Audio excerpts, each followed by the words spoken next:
स्वागत है आपका। आप देख रहे हैं इंडिया न्यूज हरियाणा। मैं हूं आपके साथ प्रीति सिंह। बुलेटिन का आगाज करते हैं बड़ी खबर के साथ। बिहार विधानसभा के नतीजे आज सामने आ जाएंगे।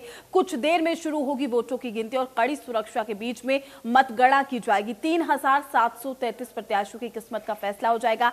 एग्जिट पोल में महागठबंधन को बढ़त दिखाई गई है। हालांकि देखना लाजमी है कि आखिर किसे सत्ता की कुर्सी पर काबिज किया जाता है, जनता का समर्थन किसे मिला है। अगर हम बिहार की बात करें, बिहार चुनाव के नतीजे आज आ जाएंगे और सुबह 8 बजे से वोटों की गिनती भी शुरू होगी। इसके लिए 38 जिलों के 55 काउंटिंग सेंटरों में 414 काउंटिंग हॉल भी बनाए गए हैं और साथ ही कोरोना के चलते चुनाव आयोग ने पोलिंग बूथ और काउंटिंग सेंटर्स की संख्या को भी बढ़ाया है।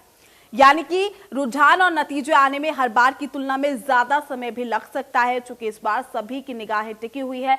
8 बजे से ये मतगणना शुरू हो जाएगी। और साथ ही आपको ये जानकारी दे दें कि वोटों की गिनती जो है वो शुरू कर दी गई है। 8 बजे से गिनती शुरू होनी थी। बिहार में वोटों की गिनती हुई है शुरू और लगभग पहला रुझान सुबह 8:45 बजे तक आने की संभावना भी जाहिर की जा रही है। कड़ी सुरक्षा के बीच में ये मतगणना हो रही है। क्योंकि अगर हम बात करें तो कोरोना काल है, ऐसे में एग्जिट पोल में भी महागठबंधन को बढ़त दिखाई गई है। हालांकि तस्वीरें धीरे धीरे साफ होंगी। 3 फेज में बिहार में ये चुनाव हुए हैं।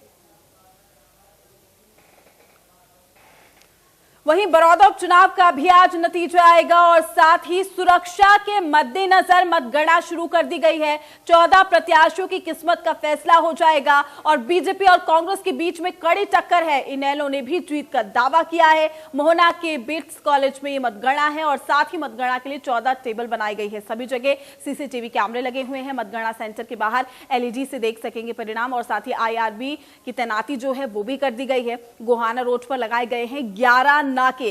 कड़ी सुरक्षा के बीच में वोटों की गिनती हो रही है। बड़ौदा उपचुनाव का भी आज नतीजा सामने आ जाएगा और कई दिग्गजों की साख दांव पर लगी हुई है, सिर्फ प्रत्याशी की नहीं। चूंकि कहा जा सकता है कि ये चुनाव इनेलो की राजनीति में बढ़ती सक्रियता का पैमाना भी तय करेगा। और साथ ही सबसे बड़ी बात ये रहेगी कि बीजेपी को जहां जेजेपी के गठबंधन का क्या वाकई फायदा मिलता है, ये भी देखना लाजमी है। तो आज नतीजों का दिन है और ऐसे में कड़ी सुरक्षा के बीच में वोटों की गिनती भी जारी है। मध्य प्रदेश, यूपी में भी बाई इलेक्शन के नतीजे सामने आ जाएंगे और कड़ी सुरक्षा के बीच में वोटों की गिनती कराई जा रही है।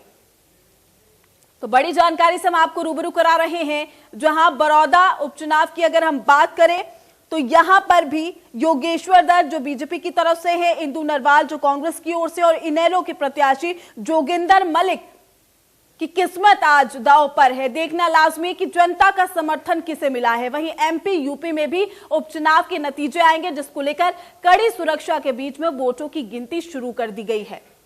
तो बड़ी जानकारी हम आप तक पहुंचा रहे हैं। आज तस्वीरें पूरी तरह से साफ हो जाएगी। वोटों की गिनती भी शुरू हो गई है। बिहार चुनाव के नतीजे भी आज साफ हो जाएंगे। आपको बता दें कि बिहार चुनाव के नतीजों पर भी सबकी नजरें टिकी हुई है। 38 जिलों के 55 काउंटिंग सेंटर्स पर 414 काउंटिंग हॉल भी बनाए गए हैं और साथ ही मध्य प्रदेश की अगर हम बात करें 28 सीटों पर ये उपचुनाव के नतीजे सामने आएंगे। देखना होगा कमल या फिर कमलनाथ।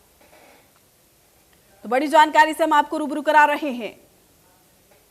तो वोटों की गिनती कड़ी सुरक्षा के बीच में शुरू कर दी गई है। तो कोरोना काल है, ऐसे में तमाम सावधानियां भी बरती जा रही है। हालांकि आपको बता दें कि देखना लाजमी है कि क्या वाकई नतीजों से यह तय हो जाएगा कि बिहार में एक बार फिर से नीतीश कुमार सत्ता में लौटेंगे या फिर तेजस्वी कोई नया रिकॉर्ड बना सकते हैं। वहीं मोना के बिट्स कॉलेज में भी मतगणना। आपको बता दें कि बड़ौदा उपचुनाव पर भी सबकी निगाहें टिकी है कि आखिर इस सीट पर क्या वाकई जो राजनीतिक इतिहास रहा है वो बदलाव की ओर जा रहा है।